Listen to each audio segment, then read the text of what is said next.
Okay, we're in Siman Kuf Chav Gimel. We're looking at Halacha Chafal and Chav Beis. I'm actually not going to read the dinim because we're actually not going to talk about them. And that is, we've talked about some of the things that are in here. But really, the reason why we're doing with this din is because the Mechaber's, it says it mentions here the idea that touching wine is what makes wine usher. Koicha can make wine usher. And in Halacha Chav Beis, the Mechaber talks about something that wine being usher b'shtia. That's a new concept. So what we're going to do is like this. As opposed to being usher b'hana. That wine could be only partially usher, could just be usher b'shtia. So what we're going to do is like this. The next, we're in Siman Kuf Chav Gimel. We've been doing Siman Kuf Chav Gimel for a while. And that's a lot of dinim about wine.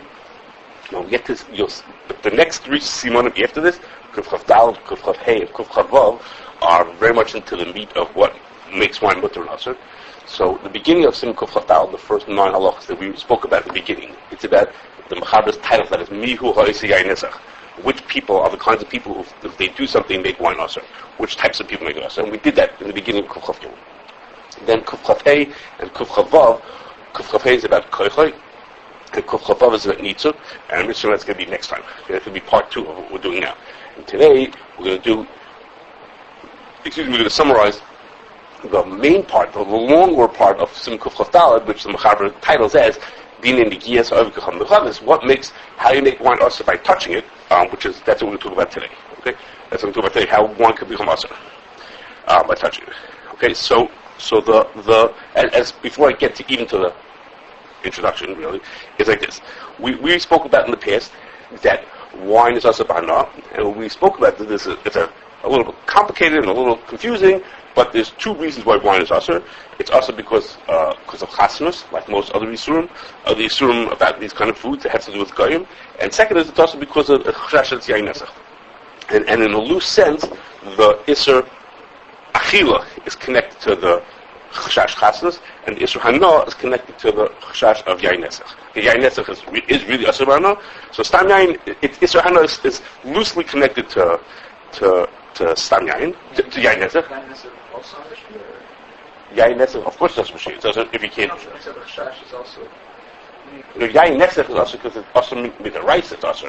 I'm saying the Chashash of Yain Nesach is also on Shviyah. We talked about that. I'm not going to answer the question. Right now, we talked about it a long time ago. Right now, it's loosely connected. Achila, the Shtia is connected to Chasnas, and Hana is connected to maybe some Chashash of Yain Nesach. So therefore, we saw like this. That what happens if the wine is touched by someone who's not over avodah zarah, okay, Muslims, a Muslim or atheist touches the wine, okay, then the din is in that case it's mutter b'hana. There's no isur hana for that case. What happens? And the Ramah says, if we can assume the Makam Hesed, we assume that the goyim in our countries, in his countries, meaning like in Western Europe, or Eastern Europe, which is the Catholics. Even though they are over the avodah zarah, but they're not over the avodah zarah by pouring wine for the avodah zarah. That's that particular service they don't do. So that says we can also assume that their wine is also mutter b'hana also. Okay. So the simplest case is that if a guy touches wine, and the Ramah would say is that nowadays the wine would be mutter b'hana. Okay, but the Ramah says something. I don't know if this is the next slide. Yeah, the Ramah says something else. Okay, the Ramah says further, okay, in Siman Kuf Chav Daled, so Bisman is that the Ummah Slav of the avodah chacham. It doesn't mean that they're not avodah chacham. He means that they don't over the avodah zarah with pouring wine. Kol magan mikra shlab kavana. Okay, that's going to be confusing. We didn't talk about what that means to shlab kavana. And he says if he does it, the din is that if he does that, it's mutar fil b'shtia. Okay.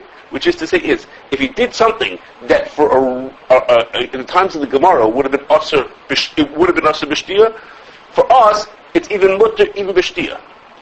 Okay, which means to say I'll skip that for a second. The Shach says it means like this: because the goyim of our days don't pour wine from avodah zarah, we are nachtinan darga. We only go down one step. That means there's something Me'iko Hadin would have been Asa B'hana, for us it's only Asa B'shtia. If something Hadin would have been Asa B'shtia, for us it's mutter completely. Okay? Now, exactly how that works is not so clear. There's a Chazanish that I was going to maybe put up, I didn't. Exactly how that works. But that's the rule that the Ramah says is that we're Nachtin and Darga. We owe... What? general. No, this is a very unusual. But in our case, the beginning of it is easier to understand. If they're not every day avoid the zara, then we understand why it's not asur b'hana. That part is the easier part. But the second step, which is if it's a wine that min hadin would have been asur b'hana, only asur b'shtia, but mutar b'hana, then the guy nowadays makes it even mutar b'shtia. Okay, we go down one step. Whatever it is, we go down one step from that. Okay? Now, the Ramah is mashma that nachtin and darga is no matter what, we automatically make like that. The Shach says it's only b'makom hefsed. Okay? That's a big machlokes. Is it automatic that it's mutar b'shtia, or is it only b'makom hefsed? It's a machlokes. But the Ramah himself says that ain't the farsim adavrim b'nei hamaretz. Okay, you shouldn't go around telling this to people. So don't listen. Okay. Unless you don't think I'm hard. Okay. So now it's like this. The Kashrus gives an introduction, which I thought was worthwhile to share with you. A lot of other people give similar. There's a very small Mishnayos does something similar. I think it goes like this. He says, there's three ways that wine can become asur. Okay. Now before I tell you about the three ways. Okay. The three ways is there are those who think, the Dakichu would bring that there are those who think that looking at wine also makes it asur. Okay, most people do. Yeah, that's what the eyes pass by. That's what the real thing. Some of the hold a halacha? Yeah. No. I don't know if they hold that it's midin hagemara. They hold that they won't drink wine if a guy looked at it. Is that halacha? Is it hashkafa? Is it kabbalah? I don't know exactly where it comes from. So, and the Dakichu brings. That's halacha. Somebody might hold us, but I didn't. It's hard. Where would the source be? It has to do with, they say that their machshavah is from the Zara. No, it has nothing to do with the Gemara. No, the machshavah is from the Zara, and I don't remember the whole spiel, the whole thing. It's my one. I don't know. So it's that Dakichu brings such. I go by very fast. The Dakichu brings such a shita. There's all kinds of people who talk about exactly what happens if it's a clear bottle, what if it's a colored bottle, and what kind of grain, all kinds of things. But most people don't do it. So most people are not makfeh. That's why the Kashrus says shlosh dvarim, and it's not one of them. Okay, that's why the eyes zip by right past. Okay, and he says like this. Here are the three things. Okay, the first one is identigia. Okay, I don't think you should read all those little words. Okay, he said identigia. If the guy touches it, for whatever reason, I don't understand why. This is the very first din in Sin Ayin Vav. The Kashrus gives you this very unusual case, which is true. I'm not saying the din is not true, but it's a very confusing. This is supposed to be an introduction. If the guy touches it, it can become asur. Okay? Okay? If he makes it move, okay, that you can read the more. That the guy makes it move. Now you'll notice that in the first case, in the case Aydei Negiah, the end words is that it's asur b'hana. Okay, if the guy touches it, the wine is asur b'hana. If he makes it move, he pours it or he makes it move, then it's only asur b'shti. It's not asur b'hana. Okay? And the last way that the guy can make wine asur is NItzuk. Okay? Which means like the Kashrus says, is if the guy pours kosher wine from a barrel into someplace else. I'm sorry. No, I'll take that back. Sorry. A yid pours wine from kosher wine into treif wine. Okay? He pours kosher wine into treif wine. We're going to talk about that next time, the examples of that. He pours kosher wine into treif wine. The din is that the wine in the bottle that you're pouring from is going to become asur. Okay? And that's called NItzuk. Okay? And we're going to talk about those Beis and Gimel we'll talk about next time. Today we're talking about only about Aleph. Okay? Koicha and NItzuk we'll talk about next time. Okay, now, but you'll notice here if you didn't, now I'm going to help you notice it, that the Kashrus in each of these cases talking about something asur medina. Okay, he talks for asur, the Aleph is asur b'hana medina, and the second says asur medina, it's ein asur medina el b'shtia. Okay, and that's because this is a remez to what he's going to say later on in this Klal Ayin Vav, that the Ramah said we're nachtin and darga. So we have to know what the din hagemara is. So midin hagemara, touching it is asur b'hana. Midin hagemara, koicha is asur only b'shtia. But that's only midin hagemara. But everything is nachtin and darga. And for us, everything is one step down. That it's going to be. So what's asur b'hana becomes mutter only asur b'shtia. What's asur b'shtia is mutter completely. Okay, and NItzuk plays into that also. Okay. Now, after all that introduction, now we're ready to talk about touching. Okay. I know. I went back because I realized I shouldn't have shown you the screen yet. Okay. The Mechaber in Halacha Yud and Yud Aleph tells us, in my own words, three conditions that you need. He doesn't say it exactly this way. Three conditions you need to make wine asur because of a guy touching it. Okay. And the conditions are, in my words, the guy has to do something intentionally. He has to intentionally touch the wine with his hand, and he has to agitate it. The word is shichshach. He has to shichshach to the wine. Okay, so I'm going to talk to you about these three different conditions that there are in order to make wine usher. Okay, the first condition, he has to do it intentionally. Okay, you guys got to do it intentionally. That means that the Shulchan Aruch gives a bunch of different examples of that. Okay, one of the examples is if he's just there to measure the wine. Okay, put a stick into the vat to see how much wine there is. So he's touching it. Okay, he's touching it. We'll see one second that the stick makes a difference. He's touching it, but he's not touching it because he wants to touch the wine. He's touching it because he's busy with something, okay? Or what happens if he touched the wine, but he didn't realize that it was wine, he thought that it was oil. Okay, see, he knew what he was doing, but he didn't have kavanah for what he was doing. So in those cases, it's asher b'shtia, but mutter b'hana. Okay? In those cases, if you do it without kavanah, then it's asher b'shtia, mutter b'hana. Okay? And here the Ramah says is, remember, again, the din is if it's shaloi b'kavana, then it's only asur b'shtia. So the Ramah says, so that is. But nowadays, when our goyim are automatically not touching it l'shem avodah zarah, they're not touching it for avodah zarah. They don't worship avodah zarah by pouring. So therefore, we're nachtin and darga, and it's even mutter b'shtia. Okay. Again, the Shach said it's only Mokum Hesed, but this is the case where it's Nachtin and Darga, and if you think about the Nachtin and Darga, it's hard to understand what that means. Because the reason why this case was Mutter was because of Shloi B'Kavana. So I'm saying, our Goyim also are automatically Shloi B'Kavana. So, what does it have to have two Shloi B'Kavanas? So whatever it is, that's what the Rambam says, that if he did Shloi B'Kavana with Nachtin and Darga, and the wine is Mutter even to drink. Okay? Now, so that's a big nafkamina. If the guy touched it, like in these cases, he's just trying to measure the wine, this and that, then it's going to really be mutter. Halacha l'maisa, it'll be mutter b'shtia. It'll be even mutter b'shtia. Okay. What does it mean to touch it? He touched it. What do you mean? For no other reason. Let's say I don't know. Why would he touch it? The kavanah? What did it taste? I don't know. Good question. No, but that's not. Again, it's not. He's doing it for some other reason. If he touched it to taste it, then he's touching it. Okay, well. It's not intentional. No. He has to. Right. He has to have intention to touch it. So I have to think. I didn't think about that question. What does that mean? To taste the wine, so I don't put intention to touch it. Right. So he's saying, well, why? He's saying he's not trying to touch it. He's trying to do something else to it. He's trying to get Try to touch one out of it. the thing. Yeah. Okay. So like this. Okay. That's our first condition. That has to be. He has to do it intentionally. Okay. Our second condition is that he's got to do it with his hand. Okay. The Gemara says that if you touch it with your hand or your mouth, those are two cases the Gemara gives. In both cases, that's usher. Okay? Now, there's a machlokes whether the same thing applies if you touch it with other body parts, not just your hand or your mouth. Okay? Those two are Gemaras. So the machlokes is like this. There's a shayla like this. I told you that the Gemara says that if you touch it with your mouth, it's usher. You have to believe me. The Gemara says another case. The Gemara says if the guy was stamping on grapes, if he's stamping on the grapes, the din is that the juice is mutter b'hana. Okay, it's only asur b'shtia. Okay, so it's a machlokes how to understand that case. What's the reason why the Gemara said it's mutter? So after it comes out. Again, there was no, after hamshacha. Yeah, it means to do with hamshacha. Okay, to do with hamshacha. So So the Mechaber holds that the reason why this is mutter is because this is an example of Shloi B'Kavana. He's not trying to touch it per se. He's busy doing his work. He's busy stamping grapes. In fact, he's not there trying to touch it per se. Therefore, that's why it's mutter. And there are more words like the Mekilim who say no. The reason why is because the only issue is to touch with your hand, okay, hand or mouth, and not with a foot. Foot doesn't count, okay.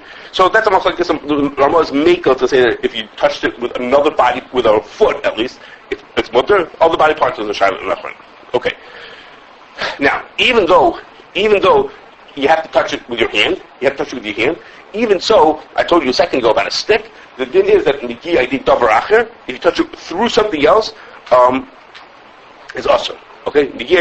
Is considered touching. Again, you didn't touch with your, like in the case before, the guy was using the stick to measure, but if he had been using the stick because he wanted to actually touch the wine, then that would be considered touching, even though he didn't use. I told you have to use your hand, but he used a stick. But using a stick is considered he's touching it. But this is what the Ramah says in Nigia Adid Davar Acher Shloi B'Kavana is Mutafiu B'Shtir Midinai Gemara.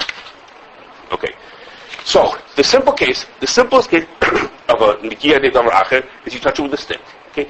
What happens in the opposite case? What happens if instead of touching it with a stick, the wine was already in something in a container before you touched it? Okay, so when I touch the container, I'm not touching the wine. So if I touch it with a stick, I stretched out my hand and used my hand to touch it with the stick. And the Giyai Davracher is considered to touched it. What happens if it's not? I'm not touching it through something else, but the wine is in the container. Again, I'm not touching the wine. I'm touching the container that's touching the wine. Okay, there's three ways to look at that. Okay, one is it's a Giyai Davracher. The bottle is the Davracher. I touch it through the bottle. It's a Davracher. Okay, that's one way to look at it. Okay, that's in my mind the simplest way to look at it. The Giyai Davracher. What's the difference if it's a stick or you're touching the bottle? In either case, you're indirectly touching the wine. What? I didn't talk about the kocha yet. He didn't move it. He just touched it. He touched the bottle. He touched the bottle. Okay. Kocha is we'll talk about next time. We don't know anything about kocha. It's not kocha. He touched the bottle, but he didn't touch it directly. He didn't touch the wine. He touched only the bottle of it. So you could say that's the Giyai Davracher. He's not touching the wine. He's touching something that's touching the wine. Okay, and it's better to be touching than kocha. Kocha is only us b'shtia. Okay. The second choice is maybe the Giyai Davracher is only when the Davracher is an extension of the guy's hand. He touched it with his hand. Instead of his hand, he used a stick to make his hand longer. Okay, so maybe it's not a regular Davracher because it's only when the Davracher it's like his hand. Okay, the stick is like his hand, but in this case, the bottle is not like his hand. The bottle is the bottle. My hand, I'm just touching the bottle. Maybe that's one opposite. The opposite choices, the other choice is just the opposite. Maybe the bottle is tuffled to the wine. Okay, and it's not Davracher at all. He's touching the wine itself. The wine happens to have a bottle around it. Okay, the bottle is tuffled to the wine. It's not Davracher at all. This is the bottle of wine, and he's touching that bottle of wine. Okay, three choices. The simplest to me, at least, is it's just the Giyai Davracher, and the other two choices are it's better than the Giyai Davracher, or it's worse than the Giyai Davracher, or it's better. I don't know which one I said first. Better or worse. Okay. So the question, this shaila, which we'll see in a second, is very negir. It's a very practical shaila. Is a tshuva and rivash. Okay, it's a shaila. A tshuva and rivash talks essentially about the shaila. The title is like this: there's a barrel of wine. There's a barrel of wine. I put the word wine because I wasn't sure if you could tell that was wine. It actually is wine. Okay, there's a vat of wine. Okay, there's a what? That's a vat, right? A vat of wine. Okay, and the yid fell into it. Okay, and the yid fell into the vat of wine. Okay, that so far was so good. He fell in. Okay, and came along the guy. Okay, and the guy yanked the yid out of the wine without touching the wine. Okay, the people were watching. He yanked the guy out without touching the wine. Okay, and the shaila was: is the wine mutter or right with wine? Like you might have a chibur over there. So that's the question: is this considered the Giyai Davracher? Okay, because the guy was touching the yid who was touching the wine. Okay, so is that the Giyai Davracher? Okay, no, I mean to say it might be direct touching if he's dripping, Because the yid is wet, you say? Yeah. And then that wine drips back in. Okay. I don't think the Rivash talks about that part. Okay, so the shaila in the Rivash is this considered the Giyai Davracher, or is this usher? Is the wine mutter or usher? Okay, so you have to keep people entertained, you know what to do. Okay, so is it mutter or usher? Okay, so the first thing is, the first reason the Rivash is a lot of talk about it, but in the end he has two reasons to think it's mutter. The first reason he says is it's mutter is because when the Giyai Davracher doesn't work for a human, okay?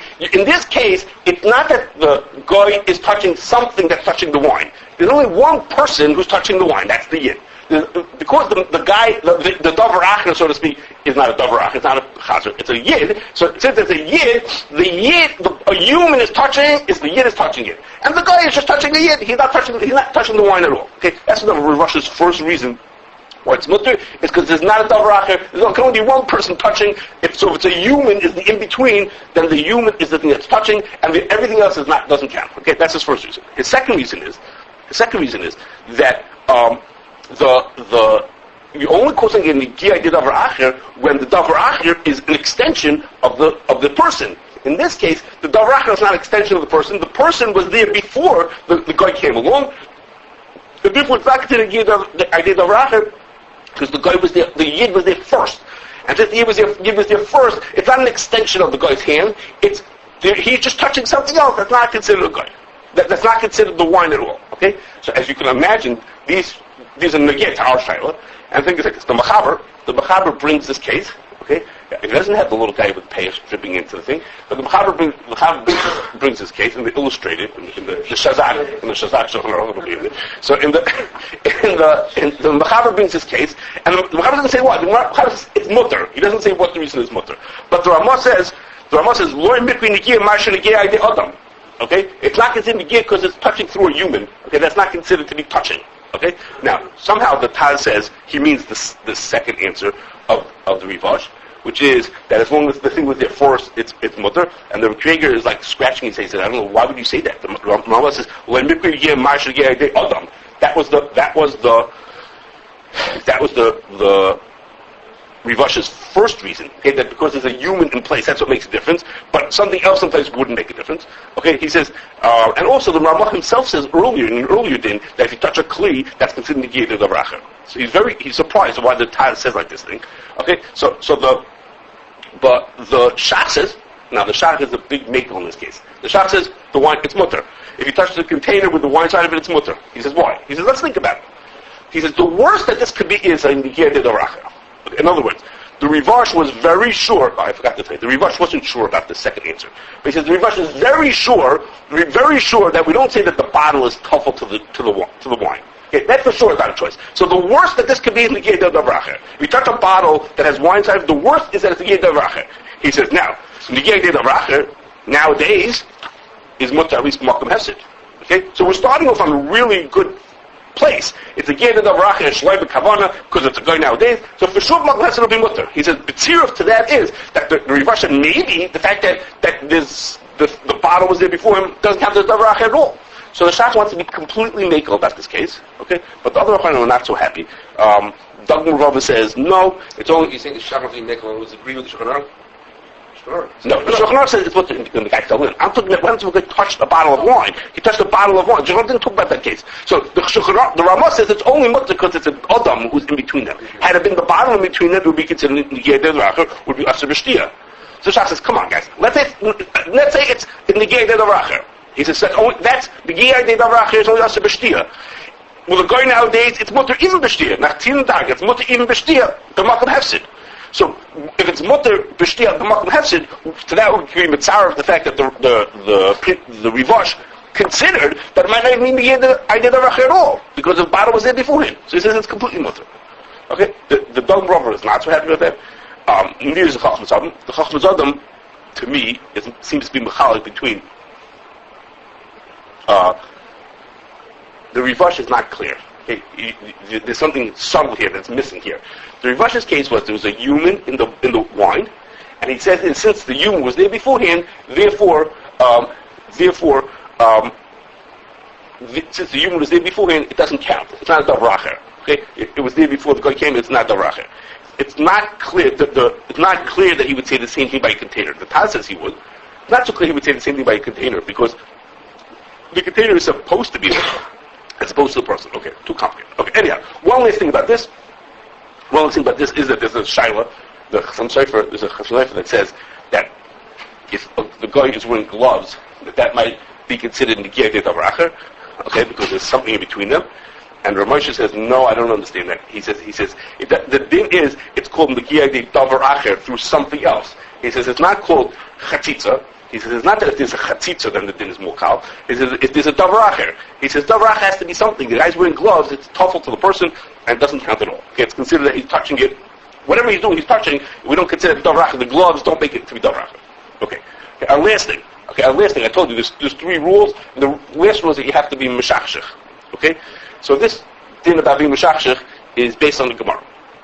And the Gemara says like this. Okay, the Gemara says there was an esrog fell into a container of wine, and when the esrog fell in, a guy stuck his hand in to grab the esrog out, and Rav Ashi was standing there, and they saw the guy stick his hand in to grab the esrog, so they said, grab the guy's hand and don't let him move his hand, and then they drained the wine out from underneath him, and then they let the guy go. Okay, so again, he stuck his hand to grab the esrog. They hold the guy's hand, don't let him move, immobilize him, hold his hand still, and then we're going to get the wine out quickly before he can do anything. Okay, so Tyson says, okay, listen, he says the reason why when he let's think what's going on here. What are we trying to do? We're trying to save the wine. The Gemara says according to Rashi, he's trying to make the wine not aser b'shtia. Make it not aser b'hana. It's aser b'shtia. Ready? He wants to make it not aser b'hana. So Tyson says, well, when he stuck his hand into the barrel, he was shaloi b'kavana. Remember, because why stick his hand in to get the esrog out? He wasn't trying to touch the wine. That's considered shaloi b'kavana. So sticking your hand in is considered touching shaloi b'kavana. Touching shaloi b'kavana makes the aser b'shtia, but not aser b'hana. But on his way out, when he won't be busy with the esrog, then it would be with kavana also. Okay, but so why does it help to freeze the guy's hand? Okay, why does it help to freeze the guy's hand? Before I tell you the answer to that question, I have to explain the picture. Okay, before I tell you that. Why did the guy stick his hand into to get the esrog out? What was the reason to try to get the esrog out? So, Rashi says the reason why he wanted to get it out was because he didn't want the esrog to sink into the barrel. Okay, you got a big barrel, and the esrog gets to the bottom, you're never going to be able to fish it out. So he wanted to catch it beforehand. Okay, I didn't exactly understand that because as we tried on Sukkot, esrog can float. Okay, so I didn't understand why he'd stick his hand in to get it from sinking when it wouldn't have sank. Yeah, this was our Hoshana Rabbah experiment when we had finished using our esrogim. They see the esrog sitting in a barrel in a container of wine, and esrog is floating. So esrogim don't sink. This is our Chol Moed, right? This is our Hoshana Rabbah Chol Moed. Okay, we tried with different esrogim because my kids, well, maybe other ones have it better. Yeah, in the service. Keep it and then get we left it for a while. One of the same ones. Yeah, we tried Taimani one. We did. I have other pictures. I didn't put all my pictures. How long on did you leave it in there? You can bring over a guy and try to take it out. And so some people said it. Maybe the guy didn't know that the esrogim don't float. How long do you leave it in there? But what? How long do you we left it for a while. Actually, the esrog really has a coating on the outside. The lemons it says, and they don't absorb water at all. So we tried cut up pieces of esrog. Also, they also didn't float. Anyhow, so Tyson learned. They all floated. I'm sorry, they floated. So anyhow, Tyson says that the reason why he stuck his hand. Tyson doesn't answer this kasha, but Tyson says the reason why he stuck his hand is so it wouldn't get dirty. Okay, so that I understand. The longer it sits in the wine, the dirtier it's going to get. So that's why he stuck it. Anyhow, okay. So back to our show. Anyhow, so the shaila is this: what was the reason? Why did they have? Did it help to hold the guy's hand? Okay, once he's touching it, it's over. Okay, what's the difference? So you said while he was sticking his hand in, he was busy, but as soon as he grabbed the esrog, it's over. So it should be usher. So what was the advantage of stopping him and draining the wine out? So the Gemara uses a word. It says, "Don't let him move his hand because he'll be meshachshech." Because if you leave his hand in, he'll be meshachshech. From which we learn out that in order for wine to be usher b'hana, he has to be meshachshech. Okay, he has to move it around. He has to agitate the wine. And in order to make the wine usher, to make it usher b'hana, he has to do that. Now, the Gemara does not explain why does he have to be meshachshech. What's the reason for that? Like, why is it only usher to be meshachshech? We know that you have to touch it to make it usher. What's this thing that you have to be meshachshech? So we're going to see next time an important rush. Okay, next time we're going to talk about an important rush. But for today's purposes, I'll tell you that the rush says when goyim pour wine for avodah zarah, when they serve the avodah zarah with wine. If they're not in front of the avodah zarah, the way they serve is by being meshachshech. Okay, so whatever that means, we'll talk about it next time. But the meshachshech has to do with being over the avodah zarah. So if he's not meshachshech, if we hold his hand still that he can't move it around, then he'll be touching it, but he won't be meshachshech, and there'll be only aseh b'shtia. It will not be aseh b'hana. So that's why when the esrog fell in, they tell don't let the guy move his hand. But aseh b'shtia already is. That's for following. But we want to say that it should be mutter b'hana, so they held his hand still, drained out the wine, and it was mutter b'shtia. Okay. The real shashik, he was just trying to get the esrog. So when he has the esrog, now when he pulls his hand out, so that's a rule. That's a rule which is if the guy touches wine, we assume that he is meshachshech. Okay, it's an automatic assumption. Just by a little bit of movement, he would be meshachshech. It has to be intentional leadership, or there's like. It has to be intentional for the other reason because whatever you do has to be intentional. It has to be kavanah. Always has to be kavanah. But a little bit of movement, yes, I'm going to take it out. Yes, he has to be meshachshech with kavanah. So the child, once he's got his hand in there, now he's not busy trying to grab the esrog on his way out. He just has to shake his hand a little bit, and that will be considered a shechshon. That'll make it awesome. He's not intending any type of. You think he's not intending it, but since he's over avodah zarah, he has his opportunity now. He has wine here. The service is to be meshachshech, so he has a chance. So he'll be meshachshech as he pulls his hand. He's not distracted anymore. Now he just has his hand in wine. Oh my gosh, I got my hand in wine. Now's my chance. I ain't saying it. I was like Xavier, but I was like, he stuck his hand to get the esrog. So that's what it is. On the way in, he's oisik b'malachta. He won't think about avodah zarah. But once he's finished that, now he pulls his hand down. Now he's not. So right, so Tosfos says that's not considered oisik enough. Either you think right, still got to that Tosfos, that's not okay. Now, so the Shach says so nowadays that the since touching it without shikshuk is usher, touching without shikshuk is usher b'shtia, but nowadays nachtin and darga and it's even mutter b'shtia. Okay, which for us has a tremendous nafkamina. But well, so again, the Ramah says mutter l'gamri, completely mutter l'gamri. The Shach says the makom hefsed it's mutter l'gamri, even b'shtia. Whenever we say that's nachtin and darga, it's a machlokes. The Ramah says completely mutter. If you say mutter b'shia, it's completely mutter b'shia, and the Shach will say it's only mutter b'shia, the makom hefsed. Okay, so now we one more didn't have to tell you, and before we come to the halacha l'maisa part of it, and that is this din that you have to do shikshuk. Shikshuk only can happen if the bottle is uncovered. If you do shikshuk with a covered bottle, that's not sealed. A covered bottle doesn't work. No shikshuk with a covered bottle. That means is if the guy takes a bottle that's covered and he shakes it all up like this, okay, he does all kinds of shaking to the thing, that's not considered shikshuk. Okay? It's only shikshuk if the bottle. Now in this case, when the guy stuck his hand in, it was obviously covered, right? He stuck his hand in. But even if if there's a bottle on the table, he shakes it up, that's not considered shikshuk. Just the bottle, or you just say any container. No, there is shikshuk that I did the but if it's covered, then there's no shikshuk. Okay, that's a rule. No shikshuk if it's covered. Okay, so which tells us. So what that means is that here's the halacha, the very everyday halacha. It happened yesterday. Somebody asked about this question. Okay, you have a bottle of wine that's not mavushal. Okay, and the wine that's not mavushal is not sealed. It's open. Someone drank from it yesterday, but it's closed. It's in your refrigerator. It's closed. It's on the table, and the shiksa walks in to clear the table. So the wine that when she moves that bottle of wine, the wine is in mutter b'shtia because she can't do shikshuk. Okay, it's not when it's covered. There's no shikshuk when it's covered. What's the thing when you take a bottle of wine without shikshuk? You do without shikshuk. It's mutter b'hana. It's asher b'shtia. Nowadays, it's nachtin and darga, and it's even mutter b'shtia. Okay, so in order to make it us, if they take, someone said yesterday's question was, they open the refrigerator, the shiksa open the refrigerator door. So they open the refrigerator door, so she just. I'm not talking about kachar. Kachar is tomorrow. Next time. We're going to talk about that tomorrow. What do you say? You shake it up, yeah. You wonder why is it not kachar? We're going to talk about that next time. It's not kosher. The person they pick up the bottle and shake it, or the person's case yesterday was they open the refrigerator door, and they open the refrigerator door, the chicks open the refrigerator door, so she moved, she was mashachshach that bottle of wine. Okay. Wine was in the door? Yeah, the wine is in the door. So that was a shikshach, they didn't know to say that it was a shikshach. But even if it was a shikshach, when the bottle, when it's covered, you can't do shikshach. No shikshach when the thing is covered. It doesn't have to be sealed. Just covered and no shikshach. If there's no shikshach, min hadin, midin ha-gemara, it's asur b'shtia mutter b'hana. For us, nachtin and darga, even mutter b'shtia. Okay? One last thing, I told you it was a last thing, but there's just one more little last thing, and that is, there's a machlokes whether it's possible to do shikshach, another thing for our door. Another, could you do shikshach without lifting it up? What if it stands still and you just shake it up without lifting it off the ground?